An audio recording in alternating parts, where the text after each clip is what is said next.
안녕하세요. 문건사입니다. 오늘은 제가 처음으로 유튜브에 업로드하였던 영상인데 여러 가지 문제로 가독성이 너무 떨어진다는 의견이 있어서 영상을 다시 제작하게 되었습니다. 첫 영상의 제목은 관점이었습니다. 그 영상을 보신 분들에게는 같은 내용을 재편집한 영상이라는 점을 알려드립니다. 우리가 어떤 문제를 마주했을 때 가지게 되는 견해를 통상 관점이라고 부릅니다. 이 관점은 크게 주관적 관점과 객관적 관점으로 나눌 수 있습니다. 주관적 관점은 내부 관점, 객관적 관점은 외부 관점으로 바꿔 부르기도 합니다. 내부 관점은 우리가 어떤 문제를 바라볼 때 우리가 관심을 가진 부분에만 집중하게 만듭니다. 이 내부 관점의 특징은 판단의 근거가 되는 정보가 자신이 가지고 있는 제한적인 정보인 경우가 대부분이라는 점입니다. 그러므로 내부 관점으로 문제를 바라보게 되면 시야가 좁아져서 문제를 종합적으로 바라보기가 힘들어집니다.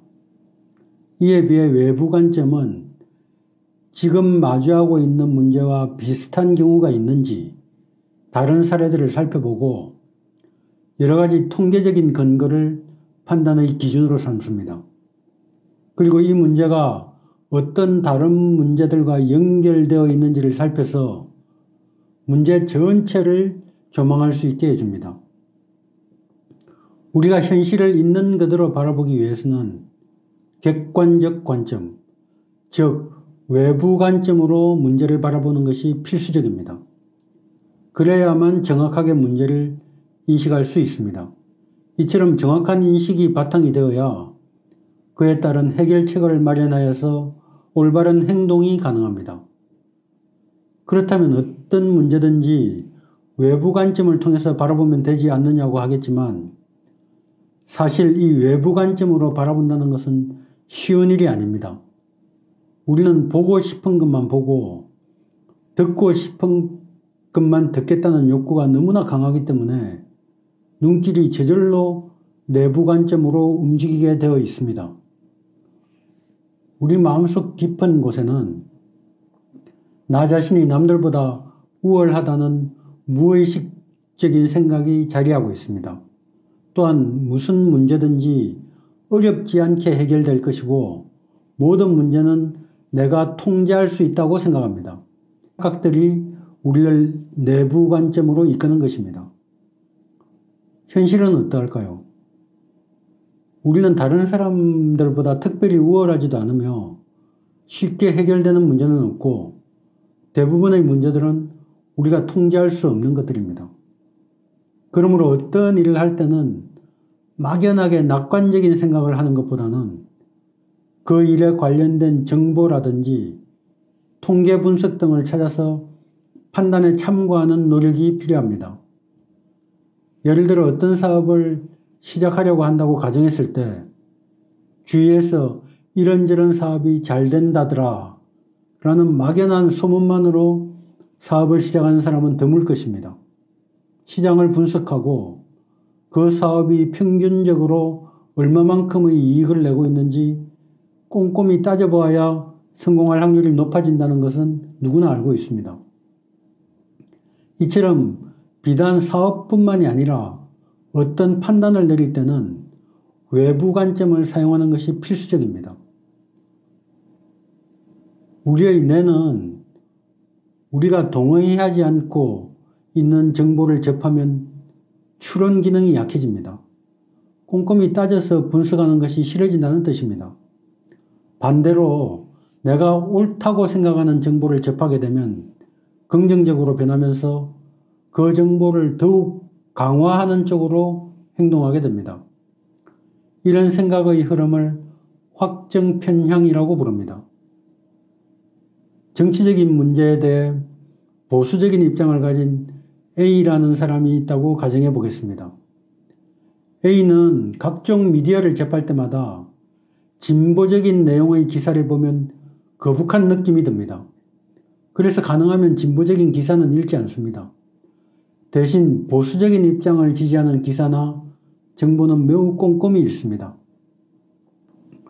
자연히 보수적인 입장에 관련된 지식들이 주로 습득이 됩니다. 또한 주변 사람들과 대화를 할 때도 자신과 의견이 맞는 사람들과 이야기를 나누면 왠지 마음이 편하고 즐겁습니다. 그래서 점점 자신과 같은 생각을 가진 사람들과 의기투합하고 웹사이트나 유튜브도 자기와 생각이 같은 사람들이 모인 것을 찾게 됩니다. 이런 행동이 반복되면 될수록 확정 편향은 바윗돌처럼 단단하게 굳어집니다. 그런 이유로 어떤 문제에 대한 여론조사 결과가 자신이 생각하던 것과 전혀 다르게 나오면 그럴 리가 없는데 내 주위 사람들은 거의 대부분이 그렇게 생각하지 않는데 이 여론조사가 잘못된 것은 아닌가 라는 생각을 하게 되는 것입니다. 이것은 진보적인 성향을 가진 사람들도 마찬가지입니다. 진보적인 입장에 동의하는 사람들은 보수적인 미디어를 접하면 분노가 치솟습니다. 그래서 가능하면 그런 미디어와의 접촉을 꺼리게 됩니다. 이런 일련의 과정을 반복해서 거치게 되면 서로의 입장차는 더욱 현격히 벌어지게 되고 진보 진영과 보수 진영의 생각 사이에는 깊은 골이 생겨나게 됩니다. 이렇게 되면 우리가 더불어서 살아가는 사회의 발전에는 아무런 도움이 되지 않습니다. 정확한 판단을 내리기 위해서는 서로 간에 반대편이 하는 이야기를 무조건 배척하기보다는 귀담아 들을 필요가 있습니다. 그래야만 확정 편향에 빠지지 않고 정확한 판단을 내릴 수 있습니다. 이처럼 내부 관점은 편향성을 가질 수밖에 없으므로 내부 관점에 기초하여 내리는 의사결정은 잘못될 가능성이 큽니다. 또한 우리는 우리 스스로가 어떻게 될지를 추론하는 데는 매우 서투른 반면에 다른 사람이 어떻게 될지에 대한 추측은 꽤 잘해내는 편입니다. 그 이유는 스스로를 바라보는 관점은 내부 관점이 작용하여 낙관적이고 감성적인 데 반하여 타인을 바라보는 관점은 외부 관점이 작용하여서 분석적이고 이성적이 되는 탓입니다. 만일 내가 지금 어떤 일을 하고 있는데 그 일의 마지막이 어떨지 궁금하다면 유사한 일을 하고 있는 다른 사람에게 어떤 일이 벌어졌는지를 살펴보면 됩니다. 지금 법률을 어기는 일을 하고 있다거나 도박이나 습관성 약물 등에 중독되어 있는 사람이라면 자신이 나중에 어떤 입장에 처하게 될지는 앞서서 그런 일을 경험한 사람들이 어떻게 되었는지를 살펴보면 된다는 뜻입니다. 그러므로 어떤 문제든지 그 문제를 분석하는 관점은 외부이어야 한다는 것을 잊지 말아야 합니다. 결정의 순간이 오면 자신도 모르게 내부 관점으로 이 문제를 바라보고 있는 것은 아닌지 다시 한번 살펴보아야 합니다. 외부 관점의 대표적인 예는 단연 집단지성입니다. 부분적인 지식만을 가진 대중 집단의 판단이 전문가 한 사람의 판단보다 더 유효합니다. 아무리 우수한 개인이라도 집단을 넘어설 수는 없습니다. 다시 말해 집단지성은 예외 없이 우수한 개인보다 뛰어납니다. 오늘날에는 웹의 발달로 이 빅데이터를 기반으로 하는 집단지성이 발현할 수 있는 환경이 조성되어 있습니다. 이런 데이터를 판단에 이용해 보는 것도 한 방안이 될 수 있습니다. 그런데 관점과는 정반대로 외부에서 찾아서는 안 되는 것이 있습니다. 바로 책임입니다. 모든 책임은 내부에서 찾아야만 합니다. 외환 위기 사태를 맞이하여 환율이 급격히 상승하는 바람에 실패한 기업이 있다고 가정해 보겠습니다.